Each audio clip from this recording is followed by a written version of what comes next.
आता पाहूया टॉप 9 मोठ्या बातम्या। राहुल गांधी आज आणि उद्या कोल्हापूरच्या दौऱ्यावर शिवरायांच्या पुतळ्याचं अनावरण करणार। राहुल गांधी संविधान सन्मान संमेलनालाही हजेरी लावणार।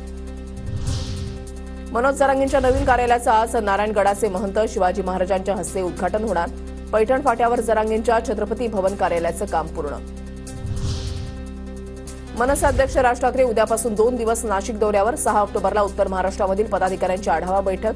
राज ठाकरे पदाधिकाऱ्यांना मार्गदर्शन करणार। वरळीमधील ज्येष्ठ नागरिकांसाठी आदित्य ठाकरेंकडून वाहनांचं अनावरण। त्यानंतर आदित्य यांनी वरळीमधील गोल्फा देवीचं दर्शन घेतलं।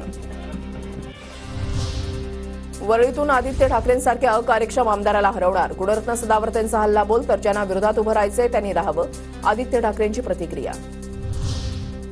सर्वपक्षीय आदिवासी आमदारांची आज बैठक। बुधवारी 7 तास वेटिंगवर राहिल्यानंतर आमदार आज पुन्हा मुख्यमंत्र्यांना भेटणार। धनगर समाजाला एसटी प्रवर्गामध्ये समावेश न करण्याची मागणी।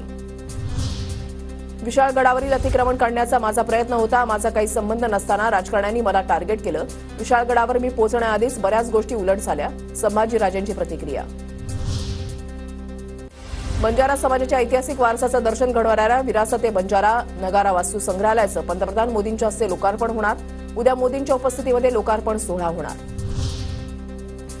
रत्नागिरीच्या लांजा राजापूर विधानसभा मतदारसंघावरून ठाकरे गट काँग्रेसमध्ये रस्सीखेच। लांजा राजापूरमध्ये अविनाश लाड आमदार होणार। काँग्रेस तालुका अध्यक्ष श्रीकृष्ण हेशिष्टे यांचं वक्तव्य।